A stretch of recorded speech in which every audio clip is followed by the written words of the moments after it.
All right. Okay. Hey.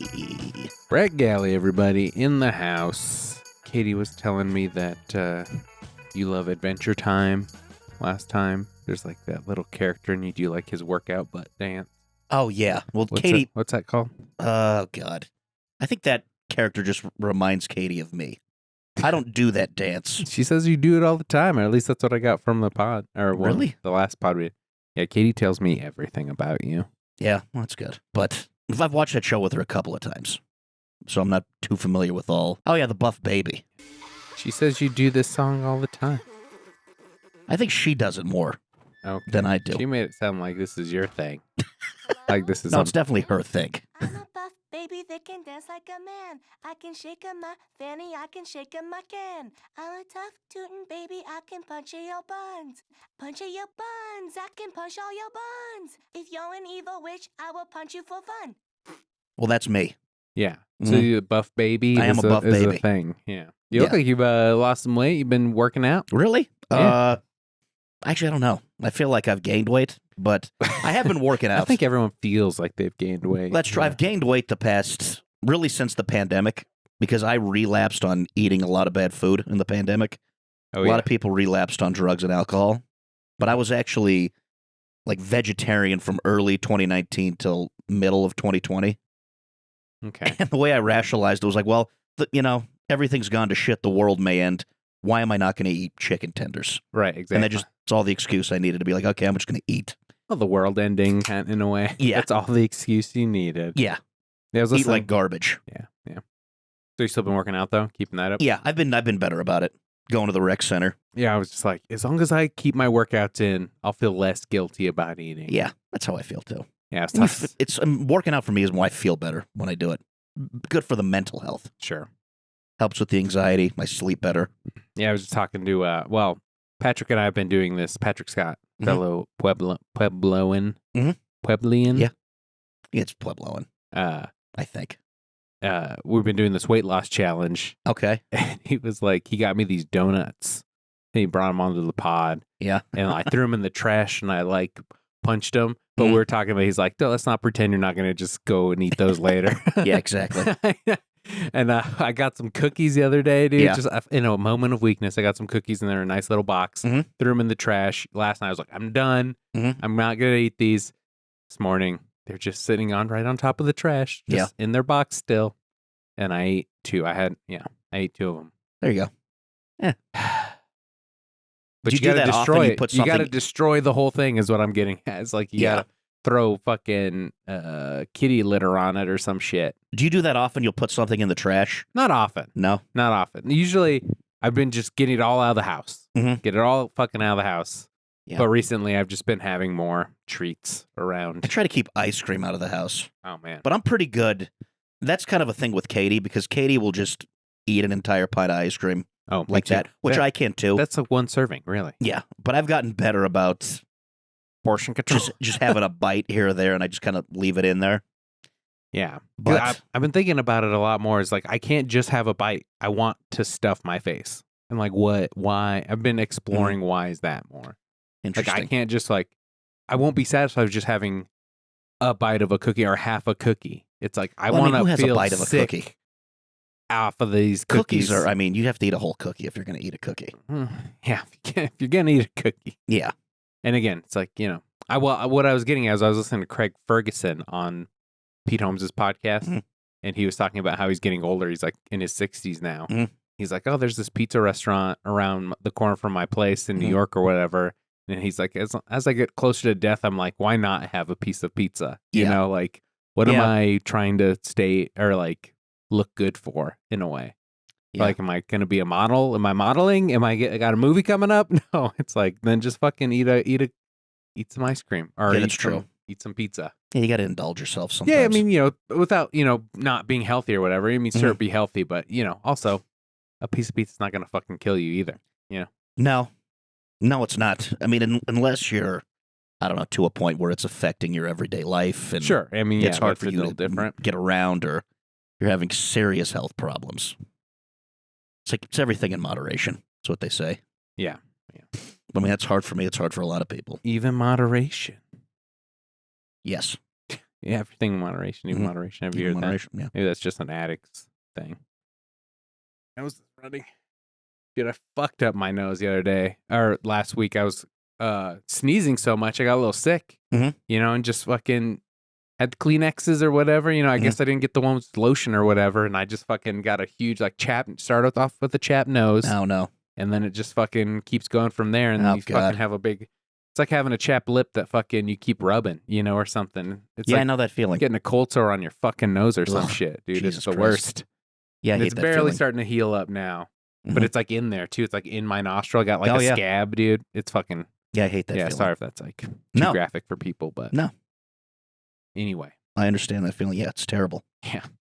Especially living here in Colorado, everything's so goddamn dry. yeah. It's a fucking nightmare. Yeah, it can be rough. Mhm. I try to stay hydrated. How do you stay hydrated?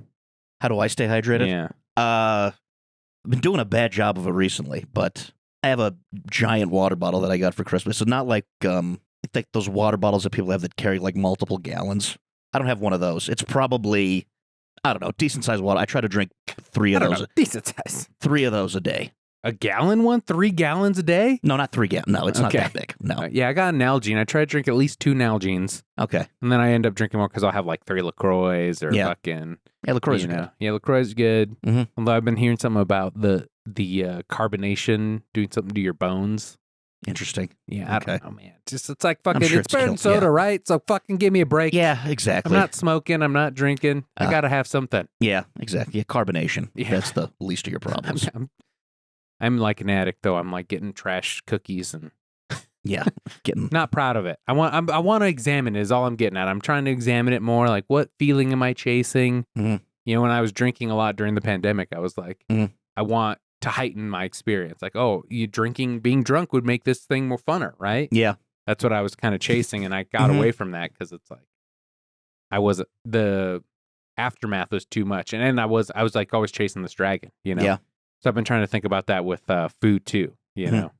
It's like when I was a kid, I used to go to my aunt and uncle's and like have such a great time, just pigging out. I would eat till I threw up there, watching movies, eating fucking pizza and hammer, just whatever I want because they would indulge me in whatever I wanted, and ice cream. Yeah. So, and I would do that like once a month. So I went from like binging and purging or like feast or famine basically when I Yeah. was a kid. So I got like programmed Mhm. my whole life to do that. So like when I think of having a good time, that's like feeling stuffed on all these things. Mhm. So like I'm trying to disconnect those two. Because I'm like, I'm never going to get that feeling back of being a kid with my aunt and uncle, just having a good time watching movies we rented, Mhm. fucking. So, eating 2 pints of ice cream isn't going to give me that again, No, So, it's true. yeah, feeling Yeah. stuffed on pizza, isn't going to give me that again. So, I mean, just like an addict, I Yeah. got to like deconstruct these things, Mhm. these associations I have. No, I get that. Yeah, that's so, yeah. You didn't have And that when you were a kid? Food's a tough one, too, Food is a tough because you can't go cold turkey on it. Yeah. You're going to have to eat at some point. Yeah. And it's so much, like drinking's a very social thing. And food, maybe even more so. You want to see some old friends. It's like, oh, let's go out to dinner. Yeah, dinner's good. And you don't have to drink when you're out to dinner with them, but you're also, what are you just going to sit at the table and not eat anything? Right. I mean, yeah. you could do that. You could do that. I mean, I remember listening to a Penn Jillette's got a book where he was like, he lost like 100 pounds in like under a year. Did he like eat nothing but potatoes for? He did a stint for like 2 weeks where he just did a mono diet, which is just like eating one thing. Yeah. And that's kind of to break you out of that sugar salt roller coaster, like mentality of like I got to eat all the time. Yeah. Like so, and so it's like you only eat when you're hungry. Mhm. Is kind of like Smart. if you're really hungry, then you eat a potato, just a whole potato, however you want. You got to eat skin and all. You can't fry it. You can't do it. You could like heat it up, but you can't like cut it up and fry it in oil or anything like that. So anyway, so it's like you just eat when you're hungry. And he had so much excess body weight that he could, he did fine. And he was under medical supervision the whole time. Yeah. So anyway, yeah, he did that for like 2 weeks, and then the rest was all like very calorie restrictive Interesting. stuff. Mhm. And like a lot of hot, cold shock therapy. He did a lot of like cold shower stuff, Okay. like all these things, because it was like the scientist guy he knew that was like had done all this research, and he was like trying to optimize his body to like burning fat. You know? Interesting. So anyway. What was I getting at? Well, I was talking about like we were talking about going out with friends or whatever. He Mhm. said it was a little weird at first, but once he got over being like, oh, well, I'm gonna eat a potato at movie night while my friends eat popcorn and fucking Yeah. whatever. Yeah. He was like, it just became just like the thing. It's Yeah. like, all right, he's doing his own thing, and like we're still just having a good time. Yeah. Or like going to a business meeting where everyone's drinking and having dinner or whatever, and he just has a coffee or just a seltzer water. Like that's that's fine. Yeah. But yeah, people make this big deal like, oh, can I just go out and not have a drink? Like that's In like, reality, such a weird most thing. other people don't care what you do. Yeah, exactly. You Yeah. know, they're gonna fucking eat Someone their may dinner. give you some shits, but no one really but that's cares. more about them. Yeah, that's exactly. Yeah. more- I still like to have, beers here and there. beers. Like You to a big drinker? I mean, I can be. I have my moments where I like to You tie one on. indulge. But like I like to go to sporting events. I have a buddy of mine who likes going to Avs games with me. And he's been sober for 10 years. And I can have 2 beers with him. Okay. And he, maybe he has like Dippin' Dots. But he- yeah. He's never drank the whole time I've known him. Okay. And he's fine with it. I know what it is. So there's like, we don't, Yeah, you're not trying There's to no push him to pressure do on anything. Yeah. either one of us. Yeah. Yeah. It's a good guy. I mean, good friend. yeah, he's really good about his sobriety. He's got a really good head on his shoulders because I worked in a restaurant with him. That's how I met him. And we worked at a place where it was a tequila bar. And he sold Jesus Christ. a lot of tequila to people. So he was around alcohol constantly. And he actually, for like selling, we would have like competitions for the servers. Whoever would sell the most, like would get a bottle of the tequila. Oh shit. And he okay. won several bottles of the tequila. Oh, okay. And he just kept them in his house, never drank them, just kind of looked at them as like a trophy for it. And I've been to his house a few times, and he's offered, he has stuff to offer other people. But he's set enough in his ways, and he's, Yeah. It's not it's not that much of a temptation to him anymore. exactly. Yeah, that's a good way to put it. Mhm. Yeah, I'd And like to be yeah. at the point where I could have Oreos in the cupboard, Yeah. but to offer people, but not to. And also with him, I think his bigger problem is hard drugs. And that's, Yeah, that's a. he had different a heroin beast. problem. So I don't think he could have that in the house. Yeah. He probably couldn't have, Percocets or It's not the right kind of highs looking Oxycontin. for. Yeah. And I think that's like a misconception with some people about sobriety. Some people think it's like, well, you can't do anything. Yeah. And it's like, well, everybody's different. Sure. Like my friend could probably have a couple beers and it wouldn't be that big of a deal. As long as he's not running around with the crew and Yeah, it's definitely a personal trying to thing, get heroin or trying to do hopefully. blow. Sure. But yeah, everyone's different. Some people can have a few beers and it's good. Some people can't. It's the whole thing. Yeah. Some people can. Like some people shouldn't even smoke weed, I think. It's not good for some people. Yeah. There's definitely like schizophrenia that Yeah. like runs in my family. So Mhm. like when I was in my early 20s or whatever, I was so nervous because I was like, oh, if Mhm. it's gonna happen, this is where it's gonna happen. Yeah. And it happened to my grandma, Mhm. and everyone was like, oh, it skips a generation, so you're Yeah. fucked. And like the weed was getting so crazy Yeah. already. So it's Yeah. like I've heard that there's been a dip in weed sales like the last year or so. Interesting. So I think people are like there is really like more of like a sobriety movement, I think. Yeah. People happening. maybe a little burned out too. I mean, I 'cause think- fucking weed goes hard these days. Yeah. It's like every old school guy and every old school comic you hear talking is like weed isn't like what it used to be. Like you could fucking smoke a whole bag of it and be fine. And like Yeah. now you do one hit and you're like on the moon. And I remember, I miss that kind of weed that I had briefly in high school where you'd get just some shitty weed from someone. And the high wasn't that great, but it was still fun. And it was more about the experience of, smoking a joint with your friends and just kind of hanging out. And then I remember, because the first time I ever smoked weed was like right before my senior year of high school. And there was a lot of that, like a lot of just dirt weed that was going around. Right. But that was kind of right when the Old Pueblo, Colorado. Pueblo, Colorado, like Where'd they're you get it? How'd you get it? just my friends, like they knew people that You had sold some weed. dirtbag friends, huh? Who didn't? Who But did? what was funny, like a lot of my friends, one of my best friends that smoked weed was like our valedictorian. Oh shit. Yeah. Okay. And yeah, like a straight student, went to Colorado School of Mines. Now he's like a chemical engineer. I don't think he smokes anymore because he gets drug tested.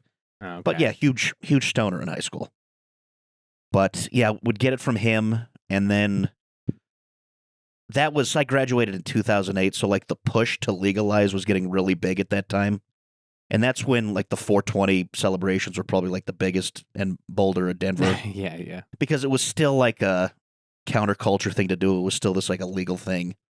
It was honestly it was cooler than it was now, to be honest. Because now like 420, we're a little less than a month away from that. It's like this corporate thing in Denver. Like people fly in, they're trying to pitch like all their THC products and. Yeah, that is interesting now. That's just a fucking... There's a very, like, capitalist angle to it now. So, like, the things people were rallying against 20 years ago, like, everyone just embraces it now. And, like, weed is part of the system. Yeah, it's just like alcohol or something. But I remember, like, medicinal was still a thing. So, like, it was at a time where people were like, well, let's see how strong we can make weed. Like, that's what people were trying to do. And I remember going from dirt weed, and then I had some other friends that had stuff that was very powerful. And then smoking that and just going, this isn't that fun. Like this, I'm scared. I can't do anything. My heart's pounding. It's fucking not fun at all. And like I think people with more of an addict mentality like that because they're like, I want to just keep up. And I want to see how like fucked up I can feel on this. Yeah. And that was never like the most fun thing for me. I liked the chill feeling. I liked the social aspect of it. But I'm like, I don't need this to put me on my ass. And right. That's why I've never done dabs. I have friends that are obsessed with dabs. Gotcha. And it's like, that just doesn't look fun at all to me. And like, is there anything, because I remember I did a podcast that you were doing with another guy, and you were recorded up on top, like downtown, kind of by the Denver Sake Lounge. Are you talking about the podcast I did with Wentz? Yeah, Aaron Wentz, okay. Yeah, and you were talking about you went to a psych ward for a little bit.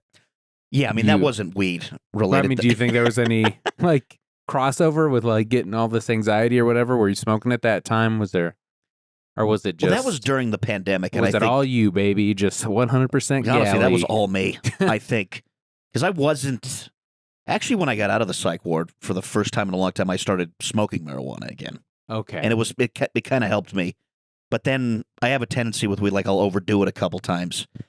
And my body will just tell me, like, all right, you don't need to do that for a while. So I kind of smoke myself out of wanting to do it. Yeah. And then I probably haven't smoked in almost 4 years. And there'll probably be a time where, like, I'll have a puff of a joint and then. Yeah. For the audience, you want to walk us through what you, if you're okay talking about it, if you feel. Well, yeah, what were you feeling and how'd you get into it? That was right in the middle of the pandemic. I wasn't working. And I just. And you're a workaholic. I mean, you haven't stopped working since I've known you. You've always had like multiple jobs, very hard restaurant work. For a while, I had multiple jobs. You think you're just running away from something? Yeah, I mean, of course I am. Who's not running away from something? But yeah, at that time, I was very, very depressed. Just felt like I didn't have a purpose. You know, comedy wasn't happening. Sure. But I was doing a few in a relationship at that time, right? That's true. You were like, seemed to be going well in that respect. Yeah, the relationship was fine. Just wasn't working. Felt like I had no purpose. Was just spending too much time. Because, my partner, Katie, worked at Planned Parenthood at that time. So she never stopped working. She was a healthcare worker. Yeah. So her life, was different. A hero. Yeah, exactly. A hero. So she was going to work and it was just me at home with our dog. And it's just.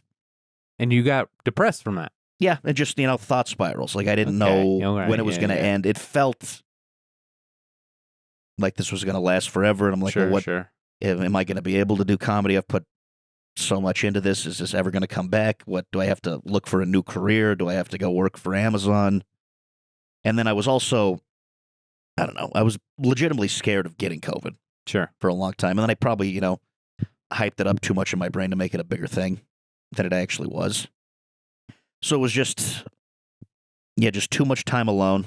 Isolation's not good. Sure. And the dog wasn't helping. The dog helped a little bit. Dog was whispering. I love Diego. Sure. But he's like, the world's going to end, bud. Yeah. Only I'm going to survive. Exactly. Going to eat your corpse when you're dead. Yeah, exactly. But it was just like I was having a hard time sleeping. And that lasted probably like early on in the pandemic. I was staying up to like 5 or 6 a.m. just. I was like, well, what's the point of going to bed? I don't have to get up for anything. I'll just stay up and then sleep till noon. So my sleep schedule got all fucked up, and that'll mess with you. Start letting some of the health stuff slip a little. And I drank, a decent amount during the pandemic. My girlfriend, Katie's sober now. She's been sober for a little over a year.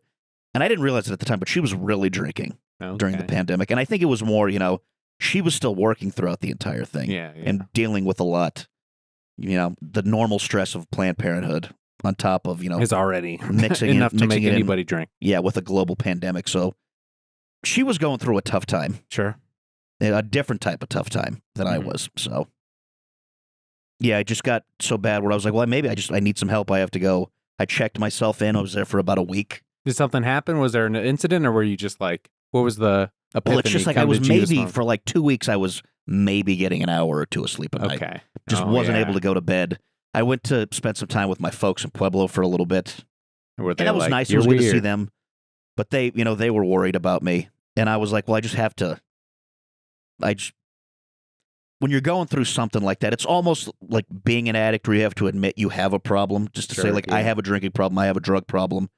That wasn't me, but I just had to be like, I'm crazy. Like, something's not, like, I'm not well right now. Okay. I had to say that as opposed to being an addict. And that, it felt good to say, like, okay, I just can't. Good. Yeah, I need help. I'm going to go into this place. And, I mean, what was nice about, it's not the ideal place to be. You don't want to be in a psych ward. But it was nice to just kind of be in there and just be like, all right, I've admitted that I need help and that I'm in here. And when you're like out in the real world dealing with problems like that, you're putting all this pressure on yourself to like maintain and put up a front like, hey, everything's fine with me. So that was a big part of the stress, to be like, hey, everything's good. I'm not falling apart. Let's just put on a facade and see how long it can last. But when I'm in there, I'm like, well, I'm already in here. No one's doing, everyone's got a problem that they're dealing with in here right now. So I can just kind of drop that, just feel some things that I've been feeling and start on a path to be like, all right, how can I not feel like this anymore? Just to admit, like, okay, I need to be in here. Because a big part of the fear before I went in there was to be like, well, I don't want people to think I'm nuts. Yeah. I don't want to, what are people going to say if I do go to a place like that? But once I'm in there, I'm like, okay, well, who cares? This is what it is now. And then we just go from there. Was anyone like, hey, hydration's important? Are you getting enough water? Because that seems to be the go-to for everybody. Yeah, I love when that's what the doctors go to. You come in with hey, you drink enough water? Like, my leg's broken. But or we were just talking about how much we drank earlier. I was just like, yeah. Yes, well, like, let's walk through the process. Or did you like Google a place, psych ward in Pueblo, or did you go into it in Pueblo or here in Denver? I went to it in Pueblo, and I actually had my dad for some help. He knew a person, and then she directed us to this place, and I was like, okay. And I went in there, I got evaluated, and the people were like, well, we don't think you need to come in here. So it's just like a doctor's office. Like you go in and you're like, hey, I think Well, it's interesting. It's like an ER. It's called the ATU, the Acute Treatment Unit. And there's two separate little buildings. One place is like a building where anyone can go in for like crisis counseling. But you don't meet with like actual therapists in there. It's people that were going through something at one point and now they like kind of work. It's like a volunteer place, and you can talk to them about your problems. Interesting. So it's like them helping, like some. But like it's not AA, actual because they don't have any schooling back. to. Yeah. They can't prescribe you anything. They can't really give you any advice. They're just there to hear you out. Yeah, just here to listen. So I went in there, but there was like a nurse that worked there because I was like, well, I want to go in. I feel like I need to be admitted. And they'll take your blood to see if you have any drugs or alcohol in your system. Because the place I went into, it's part psych ward, part detox. Some people, me and like 4 other people, we went in there voluntarily. Kind of a catch-all for a lot of things. A lot of the people, like police, brought them in there. Okay. So it's like some people like, no, you have to go here. And then there were a few of us like, well, we want to be in here if there's something not right with us right now. You could have checked out at any time, I guess, if you're voluntarily there. Yeah, I think I could have. Yeah, I was just curious. I mean, they have if you put yourself in there, you have to be in there for 72 hours at least. Okay. You can't leave before the 72 hours, which I knew that, and I was like, well, I need to be here for more than a day. How long did you stay? 6 days. Okay. So I got in on a Friday night and left like the next Thursday. Okay. But yeah, going in, they different world, man, huh? Yeah. It had to be a whole different. But honestly, at the time, well, just to backtrack a little bit, Sure. I go in there, they take my blood. The lady's asking me a bunch of questions. And it's stuff like, hey, you're walking on the sidewalk, you see a car coming towards you. What do you do? Yeah. And I was like, I get out of the way of the car. Yeah. But I'm like, because I feel like there's two different types of depressed people. Like I knew like this is the answer you want to hear. Uh-huh. And I mean, I probably would do that, but I'm not to the point where I'm like, I'm just going to let that car hit me. And I feel like most people are smart enough to get around those questions. Sure. But it's just questions like that. And they're like, well, we think you're fine. I'm like, I'm really not. Because I am bordering on like being suicidal. Okay. And I'm not sleeping. Were And- you having suicidal ideations? Yeah. Yeah, okay. Yeah, definitely a little bit. And I was like, no, I want to be in. She's like, well, if you think you need to be in, But well, you cared enough so that they didn't think you were going to kill yourself. Yeah, You weren't exactly. like, I'm gonna, okay. Yeah, because I feel like the person who's like, I don't give a fuck is really like, I just let it hit me. Because they're not caring about what the other person's thinking about them. They're just like Exactly. so in their own shit. So I was still at a point where I knew how other people were Yeah. perceiving me, and Sure. I didn't want to disappoint other people. Gotcha. But I was like, I need help. So Sure, I yeah, went in yeah. there, and I was able to sleep for the first time. And They give you something or did you just yeah, chill nothing out? like too just like heavy. admitting it and being in like, Yeah, I had I forget what it was. It wasn't a hard drug at all. But I got prescribed a few things to help me sleep. I was on quetiapine for a little bit, okay. which is Seroquel. I think that's like the name brand drug.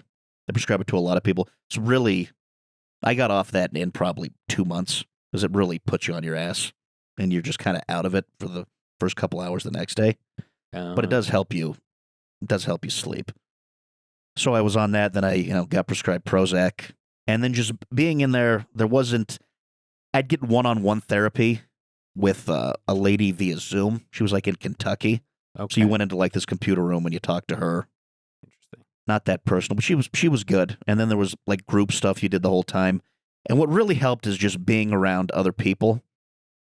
I mean, at that time I wasn't around anyone else, so I kind of forgot that there was there were other people in the world, for lack of a better term. I was so kind of consumed, like, I'm falling apart, and what has my life become? And then you see, like, well, everyone's struggling with a lot of shit right now. Sure. People are in way worse positions than you are. Some of these people are handling it better than you are. What can you learn from these people? You're not in this alone. Like, a lot of people are struggling. And yeah. It just reminded me, and it was kind of corny, but like, oh, hey, yeah, I'm not alone. There's Yeah, sure. Yeah, no, and it that's felt big. good That's to big. just talk to like be in a group of people again, because I hadn't been in a group in Right, like with 4 or the 5 being months. COVID, yeah. I'd done like a few outdoor shows, but to like actually be around like just people, even if it was in that setting, I'm like, okay, this feels good. Sure. Mhm. And then, so 6 days, 3 days, you're going through it, and it Mhm. just got a little better each day, or Yeah, slept pretty well the first couple days, and then was started. That's actually because I wasn't eating that well going into. It was kind of, I'd go like a day or two without eating anything, and oh then wow, they call that fasting. it wasn't intentional fasting. But then I really I got on a schedule, and because you'd eat breakfast, lunch, and dinner, Mhm. and I don't know the last time I was eating 3 meals a day. Oh wow, Even since then, I don't really. Like, I'll maybe have an early lunch before work, and then I work late, so I'll have late dinner. My meal schedule's kind of fucked up. But just eating, like, breakfast, lunch, and dinner, and then... just getting a routine going. And also, like, you can't have your phone in there, so okay, just being completely away from social media, and at the time, just... like, the batshit news articles you read. Because that was, I think, a big part of what kind of started me to spiral, seeing what, like, everyone else was saying yeah, about the pandemic. I mean, social media is not good for your mental health. sure. Surprise. And then it was probably the worst for people at that time. And there's a lot of proof of that.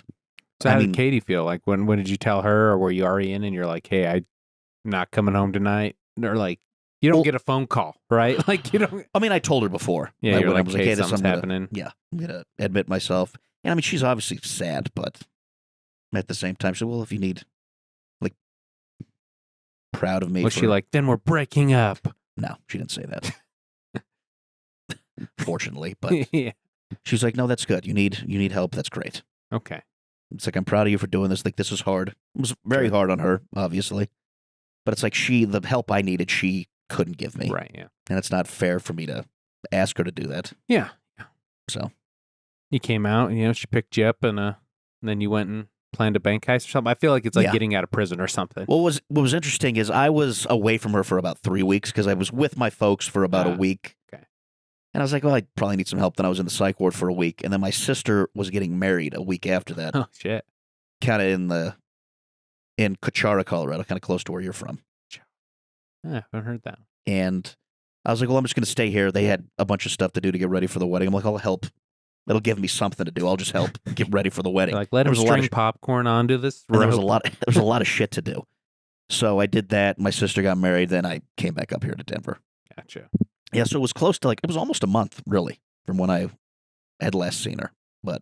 Were you scared to get back in the regular swing of things, like be on your own Yeah, again? I was like, I don't know what the hell's going to happen. Yeah. And then, kind of slowly but surely, it was just, I was still, because I didn't go back to work for another 2 months after that. But, I was on meds, and then my meds started, because it takes a while for them to get in your system and really start working.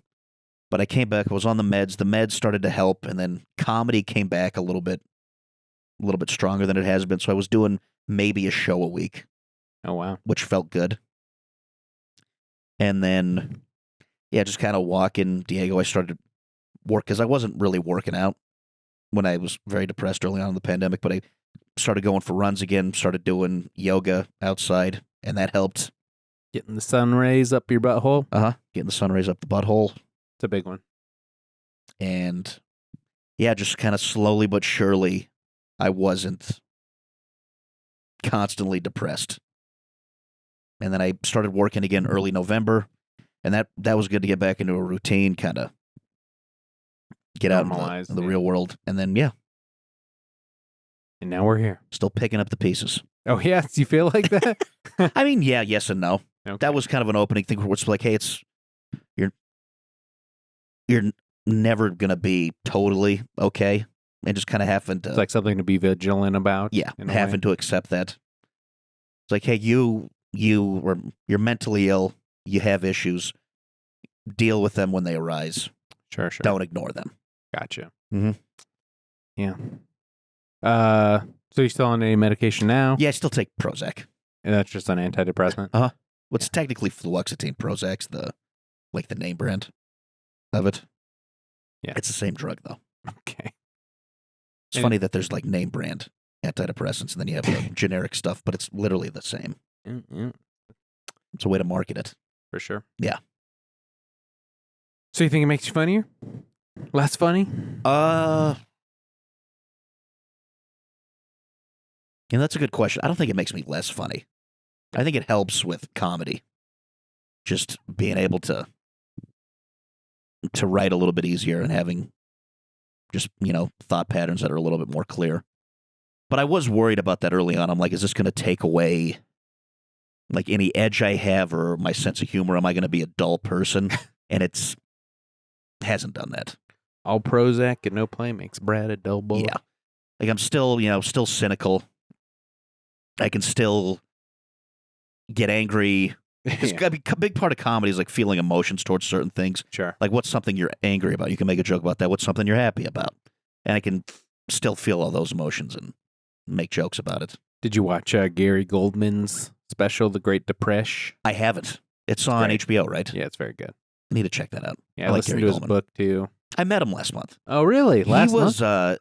headlining Comedy Works South. He was only Oh, doing damn. one show, though. Oh. He did the early show, and then I did George's Catfish Comedy Show, was Oh, the George's. late show.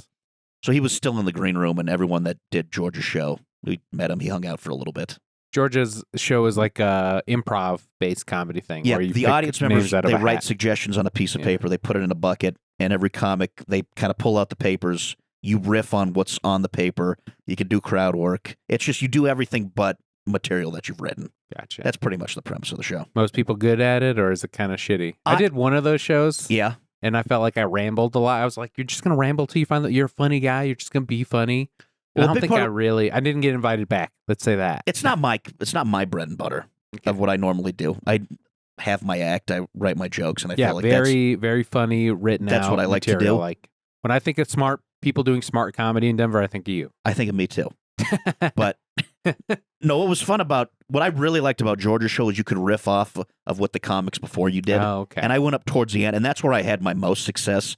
I was kind of playing off things they said. You're like, that was pretty dumb, huh? This person's a real R word. Yeah. That's Stuff like exactly that. what I did. Yeah. But no, I went up right after Nick Dean, and I'm pretty good friends with Nick. We played That golf guy. a lot. Okay, yeah. And he talked about his dad passing away. And I was actually with Nick on the golf course when he found out his dad died. Shit. We played like one hole, and he didn't stop playing. Of course not. Guy's a beast. Yeah. So I riffed on that. I'm like, this guy was still, yeah. That guy's running from something. That Yeah. guy's running from a lot of things. Yeah. But I didn't have much luck with the paper in the bucket of what Sure. what audience Do you remember members what it wrote. was? There was some, like, people wrote like full sentences, and I'm like, this is like they were writing their own jokes essentially. Ah, And like, what the fuck do you want me to do with this? Yeah. One guy wrote like to do "say that the show. N-word" on a piece of paper. whoa. That's funny. I mean, that's kind of funny. It is kind of funny. Kind of funny. In all honesty, one person wrote like "yo mama" jokes, so I did like a bad "yo mama" joke. But it's also like crowd work's a big thing now. A lot of people share crowd work crowd clips, work. and when crowd work's done well, it's fun to watch. It's a skill comics have to have. It's also a lot better when you're actually at the show. Like, I don't want to watch crowd work from a show I wasn't at. That's not really my thing. Yeah, because it's not the same. But Yeah. also, it's like my thought is like, okay, the audience, they paid to come here and be entertained. Why? I don't care why do we need their suggestions? I don't really care like what they think would be funny. Sure. Okay. It's like kind of my interesting. job to tell them, no, this should be funny. That's funny because it's interesting Not because that I I'm the- remember.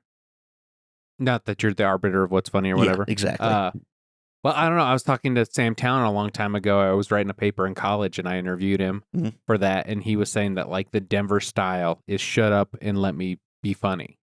Like that is true. that's like very Denver. And you started off like, way back in the early aughts, Mhm. Well, that's funny because Sam's a big crowd work comic yeah, too. he is a big But he crowd. does have that mentality. It's like he kind of makes the audience like he kidnaps them in a way. It's like, no, you're part of my show now. Yeah, yeah. I may be asking you some questions, but I'm in control. Yeah, he's definitely got the control on stage. Yeah, exactly. He That came is from an improv background, so it's like more Yeah. of his bread and butter. the Denver comedy thing.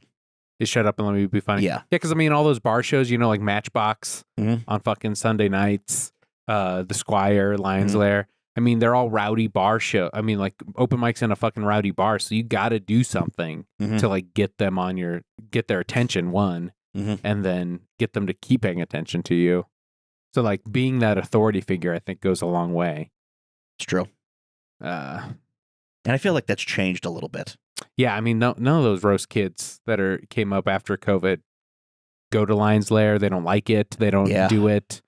They don't. I mean, Lions Lair's the only like holdout from all those old school mics. Or Yeah, Lions Lair, my God. The place is going to be here forever. Oh, man, Jesus, It's been going on for 20 years. I think Baxley started it in 2004. crazy. And Yeah, I, think it was, I mean, and I I'm- know that because Caton Holland and Ben Roy just had their 20-year anniversaries. And the first place Caton Holland went up was the Lions Lair. Yeah, so that yeah. was 20 years ago. For sure. Yeah, I mean, I remember when Roger Hack and Roger Norquist and Yeah, fucking Sam Talent were doing it together. Who was hosting when you started? it was Roger and Sam. Yeah, Roger and Sam. Then And it then was Roger- Stayed around for a long time because it was Roger and Byron. Yeah, Roger and Byron. And then it was just Byron. Byron. And then Byron gave it to Crawford. Yeah. Crawford should hand that over sometime in the next year, I think. You think I think he should. he 'Cause should? But he's Crawford's not gonna. too good of a comic to be there every Monday that late. I think it would just be better for him. Yeah, but yeah, And I love Crawford. I love Crawford too, but I hate what he's kind of done to that mic. Actually, Yeah. yeah, dude. I mean, he makes it the Crawford show. It's the Crawford show every fucking Monday. Yeah. I haven't been there in a while. But that's Yeah, that's I not stopped because going it's not 'cause because of it's- him. I stopped going to Okay. We can cut this out or not. I'm not gonna J- cut it. JD's got a problem with you, I Anthony. like Crawford, but I Jesus don't. Christ, it's not what it used to be. That's true. What's funny is, God, I haven't been there in probably 6 months. Oh yeah, Just because I usually work like 12-hour days Sunday, and then I work like 7 hours at night on Monday. So I don't want to go to the lair yeah. after that. Yeah. And I kind of lazily, but I've been using Sushi High as my open mic. Yeah, I feel like a lot of the comics that I started with now have their own shows that like they just Yeah. used to do material I need to get back at to now. mics if I'm being honest. I But mean, everybody I've talked to, like Janae or people who are like doing stuff now, is like, why? yeah, Like, why go to a mic? yeah, Like, that's true. you think that's true too? You need to get to a mic, and you're like, don't go to mics. No, I see both sides of it though. Sure. But yeah, and it's funny. There's actually 2 bartenders I work with that they go to the Lair every Monday Oh, just shit. to like sit there. And watch it. Because it's like they want to. They'll get out at maybe like 11:30 or midnight. Like we can go get a late drink and we just kind of watch this train This wreck. shit show. They Yeah. like it, and they like Okay, that people sure. bomb. They Alright. like that some people are funny.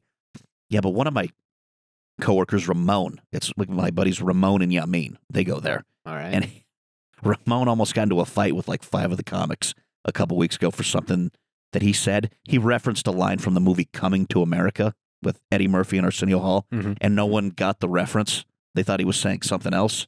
And then he got progressively more angry that they didn't know what the movie was. He's like, you guys are fucking comedians. You don't know what Coming to America is? And he's like telling me this after the fact.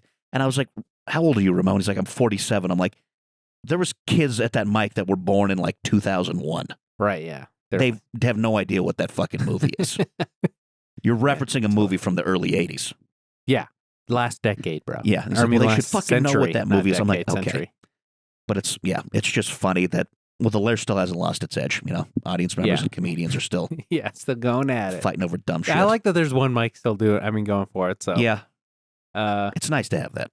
yeah. I don't know who you give that mic to now. I mean, nobody in our class of No, comedy. Yeah, not that at would all. Be new kid. But I mean, I think I stick with the. I mean, I know most of the new kids and stuff because I do still go out to some mics, you know. And part of me wonders if I should stop doing that. Because then you always see me as a new kid, or like never graduating to just like Yeah, that is the double-edged the sword. It's- next stage. If you're at a mic, how are people going to perceive you? yeah, But at the same time, I don't know what the formula is to yeah, who get knows what the fuck. successful in this. Yeah. Clearly, Yeah, again, I was listening to that Pete Holmes thing, and it just like that one hit me hard. The Crick Ferguson episode. It was a while ago now, but I just listened to it last night. Mm. Had it in the queue for a while, but he was talking about like when people ask him, "How do you make it in comedy?" He's like, "You want me to tell you how to make it in comedy in 2003? Because Yeah. that's how I did it, yeah, and that's what a I great did." answer. He's like, "You can't. That's not how you do it now." Because I started. First time I got up was 2010. My first full year of doing it when I moved up here was 2011, and the old road dogs at that time would give you advice, and I didn't realize it at the time. Like, oh, well, they're telling you how to make it in 1992. Right? Yeah. This is like 80s advice. So a lot of the comics that started that time with me, they would get like outdated advice from all those old road dogs. And then we kind of, the podcast generation started. Social media was a thing. Like Dane Cook had already done the whole Yeah. Facebook MySpace thing. Yeah. Oh, yeah. But when I was MySpace. brand new, comedy was all about being on Facebook. Like Facebook was, that's where shit. you promoted your Yeah, show. I You remember had people your talking event about- page. Yep. Yeah. Facebook. I remember when paying for ads was a big thing. I remember Matt Mhm. Monroe talking about it. He's like, "Oh, I've been dabbling with Mhm. paying for ads." You I'm put, like, Matt Monroe way back. He ran a couple shows here. yeah, you put your jokes on there. Yeah. Get into fights with other comedians. Twitter's come and gone. Twitter was big Twitter early I on. remember was really big. Twitter was like big for alternative comics in like Yeah. 2012 to 2014. Like alt comics would go on there and you'd like write witty jokes. Like that's Yeah. what Twitter was for. And then it morphed into Something else. like what caused people to raid the Capitol. Like that's what Twitter turned into. Yeah. Where were you on January 6th? Is what I was going to ask. Yeah. You're like, I was in the psych was ward. playing golf. I was in the I was actually playing golf, I remember. But yeah, Twitter was Wow. kind of like a fun You get thing. all your news on the golf course, huh? certainly do. Anything? Nick's dad died. Yeah. Fucking, the fall of democracy. Exactly. You're just getting your 9 holes in. Got to stay sharp. Yeah. But yeah, Twitter, yeah. Matt Monroe was, speaking of him, had a huge Twitter following. And I remember he was one of like the first comics I knew. I'm like, oh, he's big on social media. And he Oh, would like really? go to conventions for people that would He was these networking. like these Twitter conventions. And I remember there was like a few women who weren't comedians in the local scene, but they would hang around comedy shows and they had massive Twitter followings. Hmm. There was one, her name's Allie Maynard. I think she goes by Miss Main on Twitter. And I'll see her, when people like screenshot like other people's tweets and share them and they go around like, that happens all the time with her. I always see her popping up on just like random screenshots. But yeah, she was around the scene. She had like, I don't know, 100-some thousand followers way back then. And that was kind of the first time, like, well, you can just build the following this way. Like, these people, they really don't exist outside of the internet, but they have careers from it. Yeah. And that's most of kind of what comedy seems like it is now. I mean, being a YouTuber, I watched so many. I've listened to like 3 books on like how to grow your YouTube channel now and all this stuff, and it's like, but it already feels like. I mean, 2 of the 3 books I've listened to are always like, you might think YouTube's over now; it's too late, but like you could do it. Like people are doing it every day. They're like, what is it? Yeah. Is it too late? Yeah, I don't know. Tell me. Well, they're like, well, there's a wise old saying that was like the best time to plant a tree was 20 years ago, but today's good to, like the next best day is today, kind of a thing. Yeah. So I don't know what the fucking, I don't know. So fuck you for putting that in your book about how to grow your YouTube following. Yeah. Lie to me a little bit. Just give me, don't tell me I missed the boat after I bought your book. You missed it. Yeah. But thanks for buying. Hey, dumb fuck. You're trying to grow your YouTube channel in 2024? Yeah. Good luck. Yeah, for real. Get on TikTok. Move to China. Learn Chinese. That's like the next thing you got to do. Yeah, what is the next thing you think? You got to learn Mandarin and do stand-up in Mandarin. That's what the next thing is? I think so. You might be onto something. I know. I know. I was thinking about maybe just fucking learning Spanish, and I want to do like I think Tom Segura's got a whole good thing with like you get in that Spanish market, dude. That's like, I mean, they're like radio's big, in like Latino circles that I've heard of. I'm like, I gotta get in that, dude. I could be a fucking famous Latino radio DJ. It's like the 90s, but they're getting into 90s media right now. They're into shock jocks now. Yeah, dude. I could be the Howard Stern. Just a Mexican Howard Stern. Yeah, dude. Some Hola, huge ditties. Some Mexican guy making women write a Sibian. Hey, you could be my who's the guy who got all fucked up on cocaine and his nose is all fucked up now from Artie Howard Lang. Yeah, you could be my Artie Lang. Yeah. Mexican Artie Lang. Hola. Brad Galli. He's from Pueblo. Yeah. You're already halfway there. You should learn Spanish. More Mexican than Patrick Scott. He denies his Mexican heritage. Does he? Oh, yeah. He's like, no, I want people to think I'm Jewish. It's good for comedy. That's what he says. Yeah.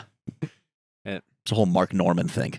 That was kind of Mark Norman's angle for a while. Oh, really? He has a joke about that. He's like, my hair's curly. Like, people don't think I'm Mexican. Yeah. Patrick Scott could be Jewish. He could. That's the thing. He's but funny like enough. me knowing where he's from, I know he's not. I'm like, well, he's a Mexican. That's what I'm saying. He's just like, no, I can't be in Los Chupacabros. I'm not Mexican. Oh, did he back out of Los Chupacabros? He's trying to. Oh, yeah, he did. I mean, everybody did. Yeah. Except Andres ghosted us, and then, yeah. Well, Andres is fucking Cesar Chavez now. Yeah. He's like, I have to go have a real. Yeah. Make a real difference in the world. Yeah. No. Big union man. Yeah, Patrick's mom is Mexican. I think. His dad might be too. He's just, maybe his dad's like half white. That's where the Scott comes from. Mm. But that's everybody in Pueblo almost is like half Mexican, half white. Yeah. That's most of what that town The is. melting pot. It really is. Which I wouldn't recommend And they're going still to racist that. It's somehow. not good. Like it's. Have you been to the melting pot?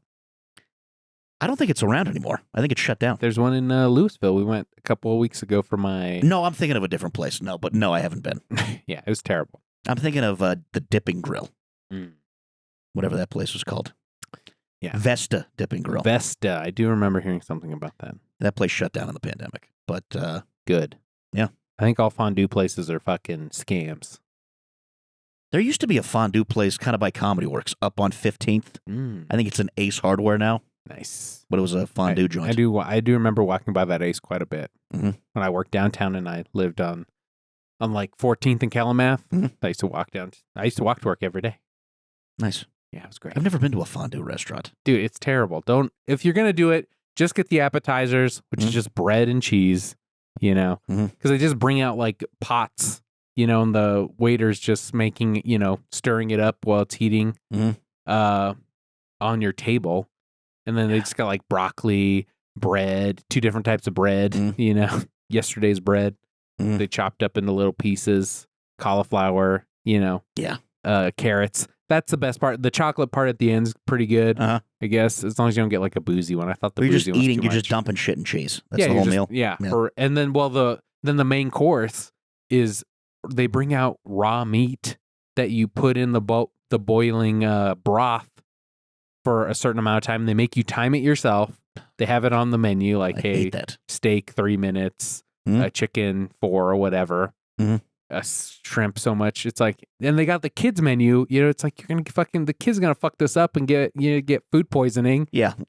So I mean, and they like give this kid some hot broth and raw shrimp. I know, dude, it's like a fucking lawsuit waiting to happen. Yeah. Like And- hot pot's a big thing now, right? Those hot pot restaurants. I don't know if it's a big thing. One of my old managers would always talk about it. I'm like, that doesn't sound fun. It's the worst. Yeah, Cook my goddamn food and just bring it out. exactly. And they bring out like I got like the steak entree or whatever. So they bring out like 3 different types of chopped up steak with like seasoning on it. But once you put it in the broth, the seasoning just comes off. Yeah. Tableside shit is the most overrated aspect of restaurants to me. Yes. Like people, this was a really good restaurant. It used to be a place called Lola, which Okay. is in the I've heard of it. Highlands, like coastal Mexican. But they would do tableside guacamole. And nothing. Sounds nice. Yeah, but nothing was ever more unnecessary than that. Just to have some fucking kid come out with an avocado, and he's got to try to get the pit out in front of you. yeah. He's got his whole fucking like little trolley that's blocking Dude, other people from getting by him. That's so And it's like, I know what guacamole is. just making the bang bring it. I'm fine. I've worked at a restaurant with an open kitchen for a long time. I don't give a shit about that anymore. I don't need to see the magic. I Yeah, trust yeah. everything's above board enough. Everyone in the weeds back there. That's not what I want to look Yeah, at when that, I'm you know, things when I'm aren't- dining. Yeah, I trust this isn't going in the microwave. Yeah. You tell me the noodles are made in house. I believe you. I don't need to see some guy. Sure. I mean, all the important stuff's happening under where you can't see it anyway. Exactly. Yeah. Dude, yeah, I worked at Little Man Ice Cream Mhm. over where they do their creamery, Yeah. and their whole kitchen is like through glass. You could see it all. So Yeah. like, one, you had to fucking keep presentation. You know, like look like you're not fucking. If you drop some Oreos on the ground or whatever, not that I'd pick it up and put it in the ice cream or whatever, but it's like you got to be like performing in a way. You Yeah. got to look a certain way. Yeah. Present yourself, and then you got to keep those windows clean all the fucking time because where you got fucking cocoa powder going and flour going all over the place because they're also baking all their shit, you know? Exactly. So it's like you drop some cocoa powder in that big fucking trash can. You're in you this know? like working class zoo. I know, yes, it's a working class zoo is the Yeah. best way. Then you got to fucking squeegee everything off every goddamn 5 minutes so that people can watch you work. Yeah, It's exactly. fucking dumb. Yeah. Yeah, you've worked in a lot of restaurants. You're in the industry. What's like your biggest pet peeve? Anything you hate? You want wish people do different? You wish the restaurant industry would get rid of? Runners. I wish they would get rid of. Yeah, people who just run your food. That's a big part of my job. I know that. I know you're a runner. You know Just that. fucking around. I'm mainly an expediter. Yeah, why don't you want to be a server? Because you don't want to deal with people? Yeah, I serve sometimes at the restaurant I work. I'll have like a shift, Okay. a serving shift once every 2 weeks. And you didn't get addicted to those tips? Those tips are what keep you fucking Well, in my doing job, it. I still make tips. Okay. I make more, make a little bit more hourly, and I still get a tipped wage. Okay. So what I make as much as the As an servers. expediter / where I runner. work. Yeah. But it's a different skill set. No one wants to do that job. Right, But I'll because do you it. have to know all the entrees anyway, and then make We have it to look communicate presentable. with the kitchen constantly, and a Yeah, lot of people okay. don't want to talk to the chef. Yeah, like they're Yeah, because they're dicks, and most of them don't know English. so yeah. It's a lot of my job is talking to guys that don't understand English and learning enough Spanish to. When you talk to when I worked at restaurants, and I talked to I'm not proud of this, or I don't know if there's something wrong with this. When I talked to a Hispanic person who You didn't talk know a with lot an of English, accent? I would talk with an accent. I do that too. I catch Yes! myself doing Yes! that sometimes too. You're like, no, So, I'm going to speak English in an accent, and they'll Yes, understand that. yes, exactly. Yeah, what I the think- fuck is that? Yeah, I've I'll be like, put it up there. That's Put a it, sh- put that yeah, dish that's a up there. shared experience. A lot of people have had. Okay. A lot of people do that. That's so funny, dude. I gotta figure out a way to write a joke about that. But I'd be like, clean that, clean it. Mhm. Run this through the dishwasher. yeah, Bring that back. that's like a vato. Yeah, I'm like, that's what I do. I'm Yeah. like, That's a guy that. pero That's an accent of a guy who speaks English, though. Sure. Who's in? It's not the Salvadorian who's in the dish pit. But yeah, biggest pet peeve. pet peeve. Anything you know? Any funny observations?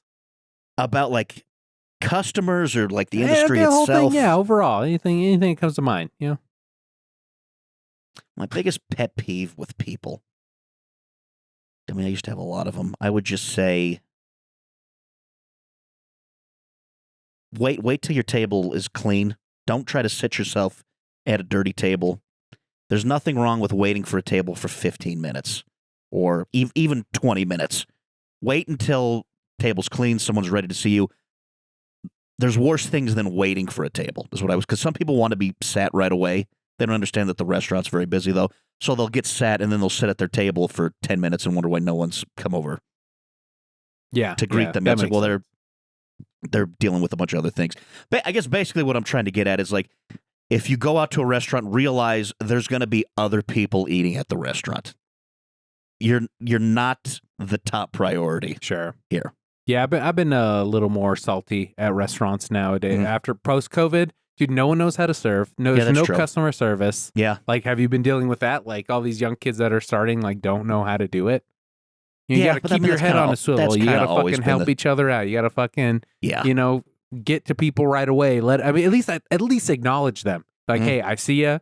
I'm coming right back. Like, I just got to get something for this other table. Yeah, that is lost on some people. Not ignore these people until they fucking don't know what the hell's going on. Yeah, exactly. That is very annoying. Yeah, that part. There's a lot of things you can get annoyed with from a customer standpoint too. But yeah, that's my biggest pet peeve. As far as like within the industry itself, I don't know. Just because I work for I won't say where I work, but it's part of a big restaurant group. Okay. And like things are constantly about how hard it is. They'll tell us how hard it is to own a business and how much things cost. And yet they're constantly like opening up new places. Like they're trying to open up. I think they opened up like 3 new restaurants last year, and they're in like the works to have 2 more. So it's like these companies. It's like enough of your restaurant empires. Yeah. Like there used to. This is completely gone out the window. But it used to be like you'd have a family-owned restaurant. They would have one restaurant. Yeah, that was their thing. They were providing a service to you. You could come in and eat food that was good. They would cook it, and you were helping them because this was their job. You were paying their bills, and maybe they could have a house off this restaurant. They could feed their kids. Yeah, but it wasn't this. We need to.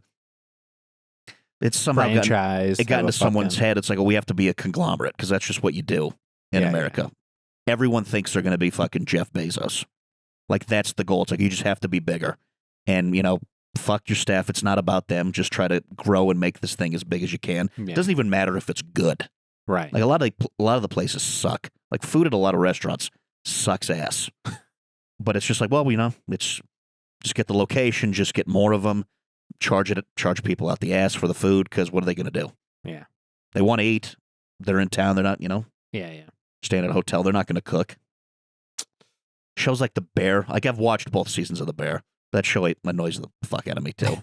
Just the romanticizing. Yeah, exactly. They romanticize the worst aspects of it. And as much as I love Anthony Bourdain, he really fucked the whole restaurant industry by inspiring just trust fund shitheads to go into kitchen work. Be like, this is honest. Like, there's something here. It's like artsy in a way. And making it like a service. Yeah. Or thinking they're rock stars. Right. Like, enough with your tattoos of knives and.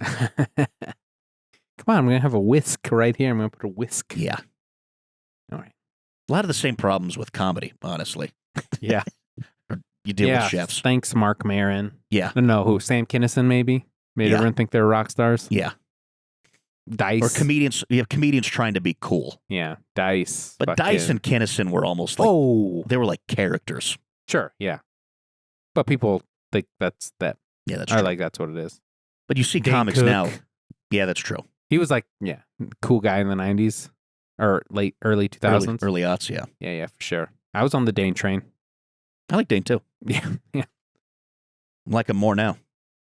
Yeah, I've heard him on some podcasts. He's not bad. He's not bad. Didn't he marry like a very young woman? Wouldn't you if you had the opportunity? Wouldn't we all, JD? But yeah, I don't know. Don't work in restaurants. No.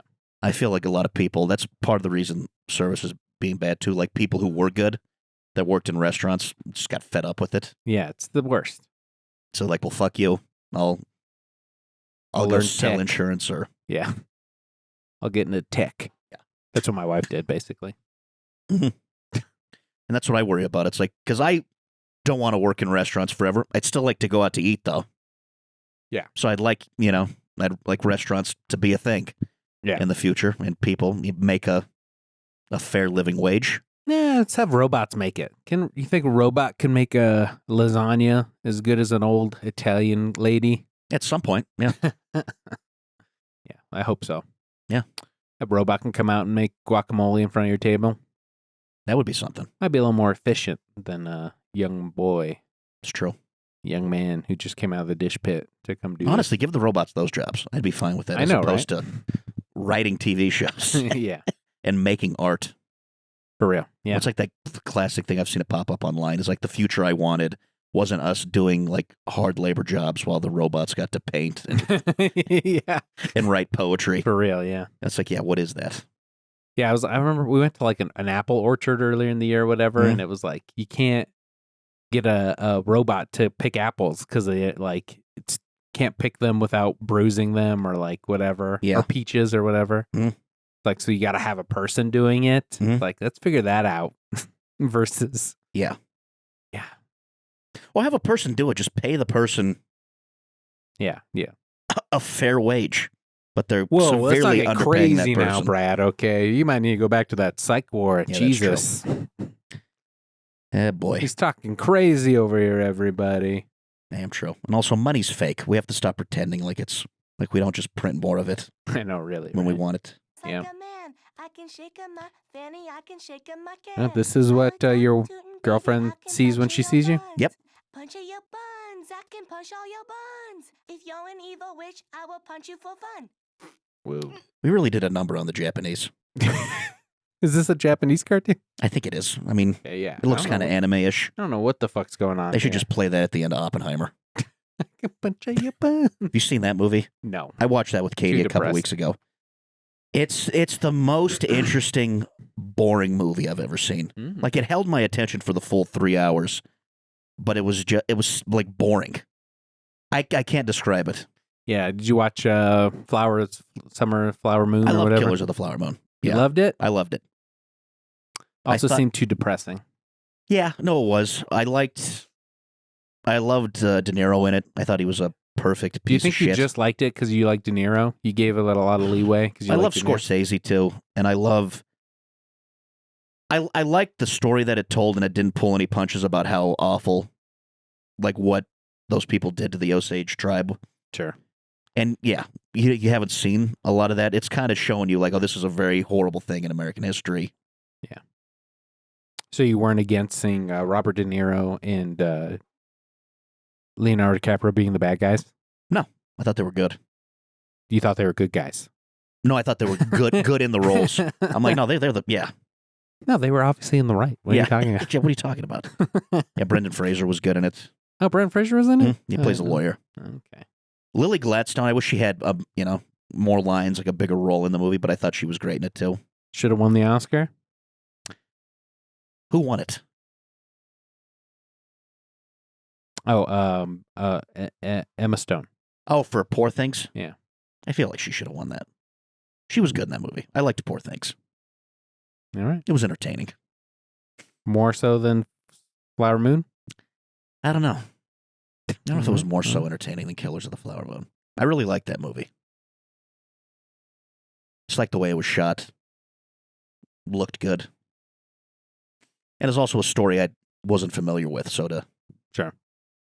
Yeah, and it was good to see Scorsese not do I didn't like The Irishman at all, so it was good to see him break out. And It's mob stuff. You Yeah. love mob stuff. I did, but it's Not just into that. he's done enough mob movies. Sure. Goodfellas and Casino were enough. Yeah, I'm done with Joe Pesci. We can get rid of him. Pesci was good in The Irishman, Yeah, he was great. but yeah, Oh, hit my mic. and Or hit also, my- but with that movie, it's just like the anti-aging stuff they did. Yeah. To make De Niro look like he was 35. It's like, okay, that took me out of it. Mm, To watch a guy in his 70s beat up. pretend to be 35. Yeah. Well, So what are you going to do? Well, anything else you got coming up? Where can people find you here? Appreciate you coming down. Denver Cheddar on Instagram, DenverCheddar. Bradical Galli on Twitter, if anyone's still on Twitter. And yeah, BradGalliComedy.com. Yeah, you got that new material show you're doing? No, Study Hall, that ended about a year ago. Oh, but when is this going to come out? Next week. Next week? All right, well, check out Sushi High every Thursday. Every Thursday at 7:30. You can find the link to tickets on my Instagram page. It's a show I run with my better half, Katie Bowman. And also Tuesday, April 9th, I'm running a show at where I work at Highland Tap and Burger Okay. at 7 p.m. So, Like you said earlier, you're not going to say where you work. well, now you know. Fuck, that kind of backfired. But that's the second Tuesday of every month. Come out. The show was a lot of fun last month. We get a lot of people popping in, and yeah, it's a fun hang. Right on. Check it out. Highlands Tap and Burger. All right. Tuesday, April 9th. All right. All right. And come and see Comedy State of the Video Star April 11th. It's at Western Sky Bar and Tap Room. We do a DIY TRL 7:30 to 8. So come on. I'll play some music videos you want to see. And then we got a great show for you. It's going to be good. I love that Ripping show. over music videos. Yeah. Good time. All right. Thank you so much. Let the guests sign us off however they see fit. I will say Wakanda forever. Be excellent to each other. And Thank punch you, your buns. Thank you for having me. JD, always a pleasure. And God be with all of you. And also with you.